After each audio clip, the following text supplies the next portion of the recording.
me, Taylor, Arnold and Alina, we arrived last night to this camp here set up by a local tribe to fight the mines. Because across the street here, you can see it there, all of that is dug up ground. There's a coal mine right there, and here's the divide. We're doing that, Taylor. So right now we're about to go have a smoking ceremony.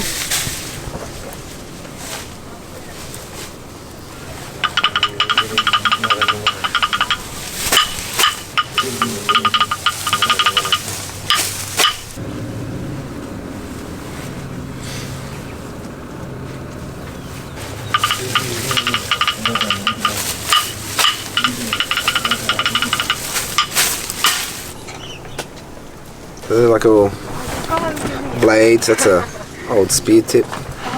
And how you can tell that they've been man-made is they'll have these, they call them percussion points. They'll have a bulb on it, like that, or like that one there. From there you can tell that it's been man-made, because what they do is it'll come off a bigger rock, a bigger core.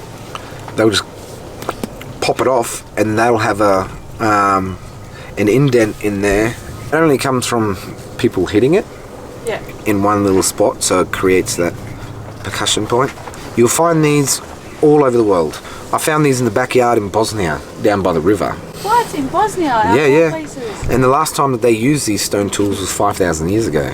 Throughout Europe, this stone tooling was still used through the Neanderthal period. Like, you go anywhere, you go to Sweden and go walk along the riverbanks, and you'll find these along the riverbanks. A lot of our mob here, we had a thing called a broken spear tip. So what happened is, like, it'll come up and they'll chop the sides out, and then they'll put some like lancewood or something, some poison on the end of it, and it'll hit the animal, and as soon as the spear hits the ground, it'll break the tip off into the animal. So the animal's just jumping around with the tip inside of it with the poison. Then they just chase the kangaroo down until it falls down, run up with melanella or something. Yeah. So here at Wanganangu now, this fire has been burning for 305 days continually.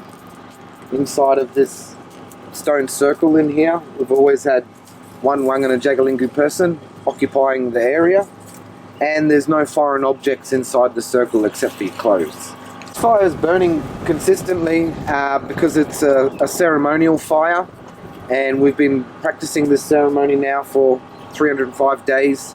It's basically our safeguard against the Queensland Police coming in to remove us, because it's our cultural ceremony that we're practicing. For them to come in is to interfere in our cultural practices. So where the ceremony is right now, we're currently sitting on the opposite side of Adani's Carmichael coal mine. It's supposed to be the biggest coal mine in the southern hemisphere, and we're sitting on the northern section of his supposed mine lease. We've said no to Adani for 10 years now, and we're continuing to say no, and this fire is basically a symbol of no. We're saying no, and we're going to continue to have this fire going, and we're going to take this side of the mining lease. So this ceremony that we're having right now is basically to combat Adani's acquisition of our tribal lands. Thank you so much, Cody. Appreciate taking your time, explaining it. Beautiful. I'm here because I just think, if Wangan and Jagalingou cultural custodians are brave enough to stand up in front of this mine to protect their country, I've got to stand with them. It actually affects the whole world. What's at risk here is just unacceptable. It's too much to lose, an entire culture, an entire country, Wangan and Jagalingou Country. As soon as I heard about this mine, I just saw that the whole thing was just ridiculous, and the impacts on, Wangan and Jagalingou Country, and like the Dungwabulla Springs, which is like connected to the Great Artesian Basin, climate, wildlife, just all of it adds up. And so when Wanganangu started this ceremonial reoccupation here, again, I was honoured to be invited to come out here, and just the bravery of these guys, just gotta stand with them. It's it's such an important fight. There's nothing else more important in the world for me to do. Yeah, Woodamully. So yeah, what we got around here, we got all the camp area down here. Got our 2 trailers. These 2 trailers, we got one donated to us, and we bought the other trailers thanks to our supporters. Yeah, they helped us a lot with getting all our camping equipment, getting more solar panels so we can have all our batteries and that charged up, all our electrical equipment. So yeah, right here where we are, we've got the kitchen. So we've got our 2 fridges. This is like the coffee dog. And you got like your breakfast, your cereal. Got all your first aid kit. Got everything here for you. We've got an air fryer. This is an actual food truck, isn't it? Yeah, this is an actual food truck. We're pretty lucky to get this one. Yeah, we've got a sink, we've got a microwave, air fryer, toaster. Then we got your fridge and freezers here. Yeah, this is really useful for out here. Yeah, we can make all the tucker in here that we want. Also feed the guests as well. You know, keep you guys, more welcome at home. Where we are, just on the side of the mound here, on the hill. So up there, we've got the big tarp undercover area. We sit down and have yarns, have our meetings and stuff like that, have our discussions. There you got the boral circle, and where we got the ceremony going. In the progress of building Watanungu up, make it more livable for us. But you know, you got the biggest backyard, you know, got all the wildlife around us, so you know, why not? This is the best house you can ever have. Got your tower for a reception, so you know, if you come out here and make sure you have a Telstra so you can get a bit of service, more than welcome to come out to Watanungu. How do you say thank you in your tongue? Bimbi. Bimbi, Yeah. my friend. Yeah, Thank you so much, brother.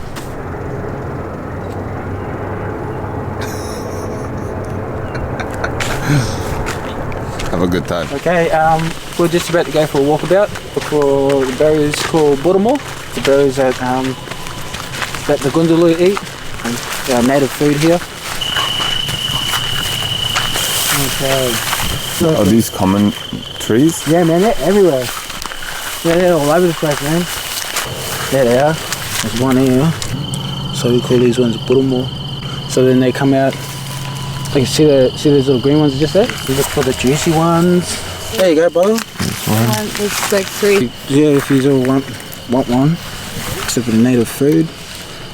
Very scared. I don't know why. Because I never eat anything that, like, you know what I mean? Yeah.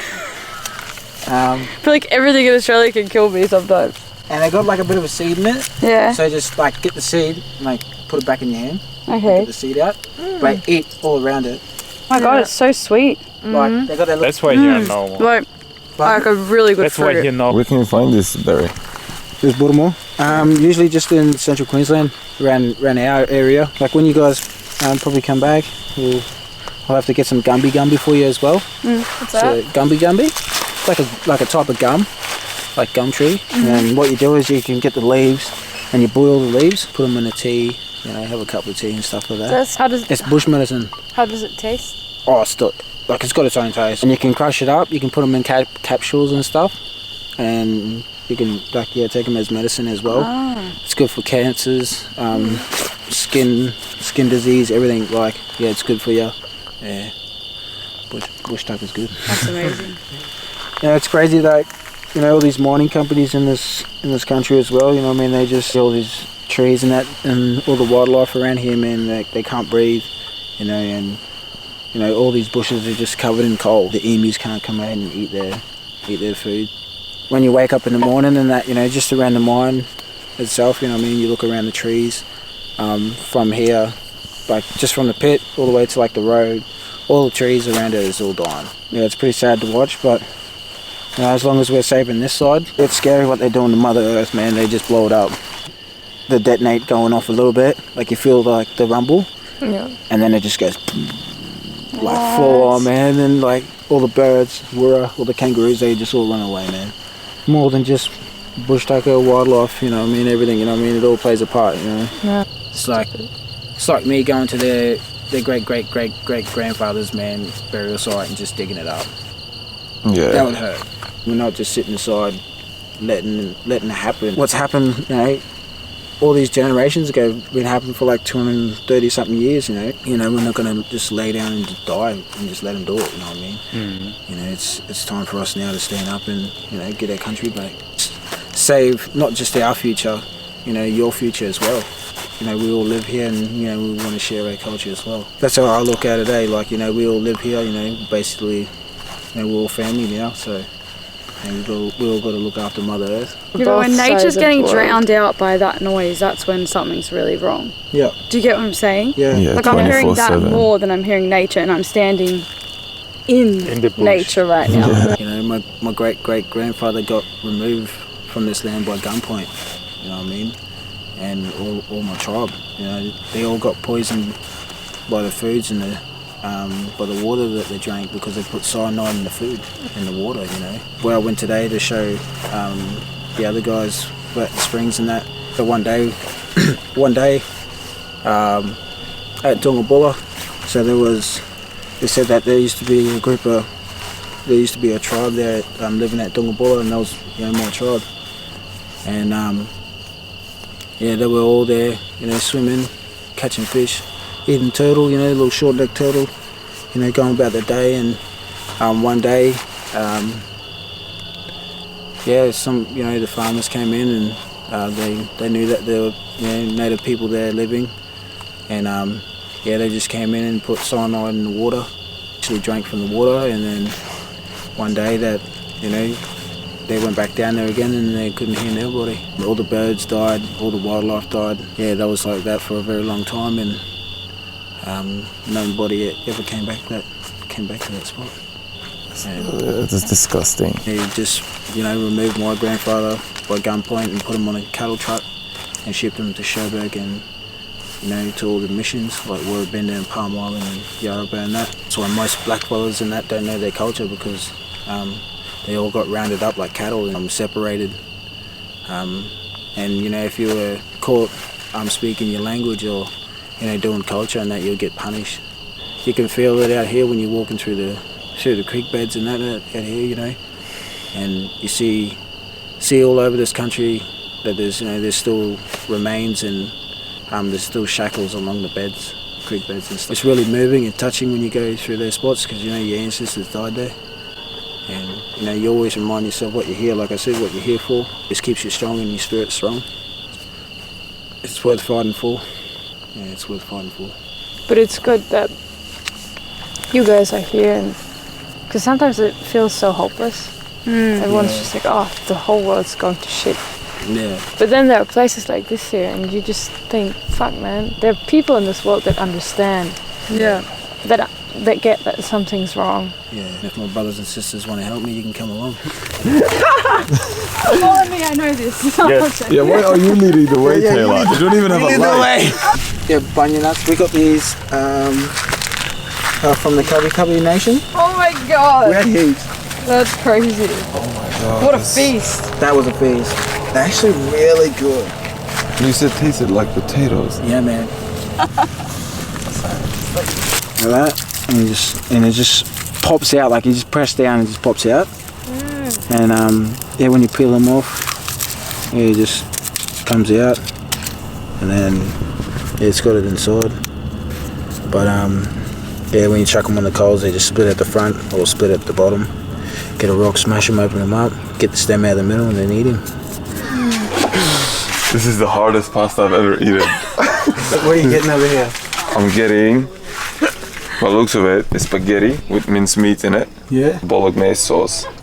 Yeah. Nice. Looks, Why are you saying bolognese? What's it called? What's it Isn't called? it bolognese? Bolognese. I don't know. What did he say? Maybe. Bolognese. Bolognese sauce. Did you I'm getting bullied here. I'm getting bullied. Hey, Watamuli. My name's Gundulu. Real name's Nathan, but that's my traditional name, Gundulu. Instruments and tools that we've been making. So this is a kulamon that I've gotten out of the tree. You can use for a basket or bowl. Right here in my hands I got a couple of spearheads. We call them in our language galga. It's like the third or fourth hardest wood in the world. That's my totem. It's my totem, so got to look after these trees, look after the wood. I went out and cut some blocks, and so they end up just like this. They end up kind of like this.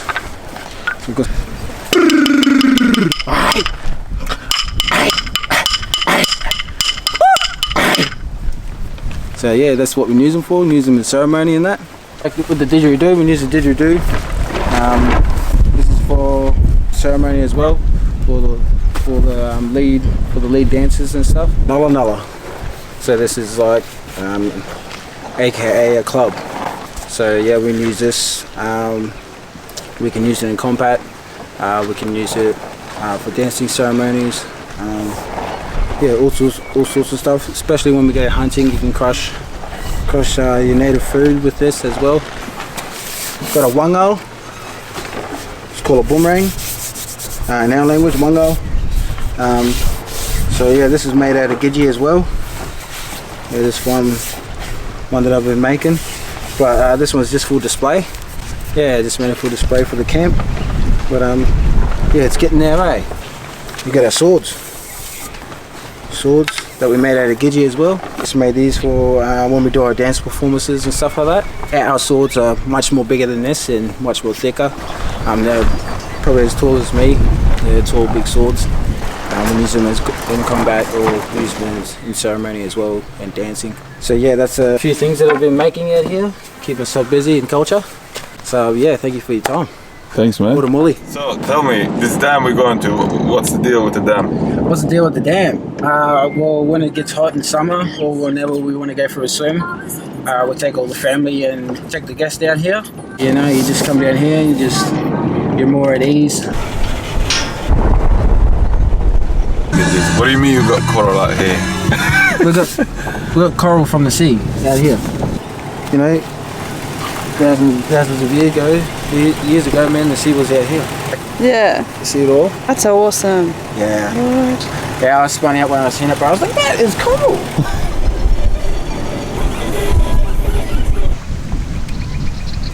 Like 20 meters in. 20 meters in. Yeah. What do I... Yeah, that's alright. It's not that bad. Oh, where's my bathers? It's a bit windy today, so I feel like when we get out, it's gonna be freezing. I'm ready for this. We accidentally matched. Accidentally? You picked out my clothes, babe. I actually generally didn't mean it. Come on, you little socks, Jason. I'm a big wussy, okay? Just go and be like, Why are you up there, man? Get in! Waiting for her. I don't care. No, you're getting in. She can swim by herself. She's an adult. yeah, like this.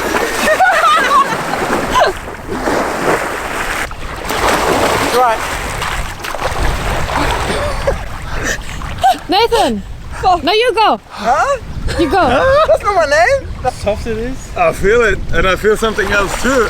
My balls went up my stomach. We think we're in the middle of the Australian bush, and it looks very warm, blue skies and wind. FYI, it was it like 7 degrees last night? Yeah, maybe. Yeah, so this is like refrigerated water. We just make it look easy. You sound like a real. Look, Taylor, she's like. I actually feel refreshed now. It was nice. Yeah, I'm just gonna like run and jump.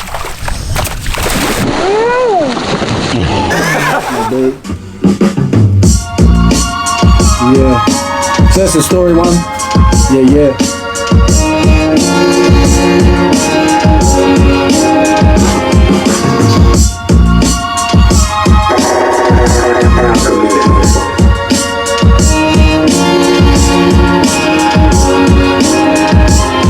Well, they call me the Gundulu man. I'm from the Wangan and Jagalingou land. I fight for all I care because I got nothing to lose. The government stole that land by compulsory acquisition.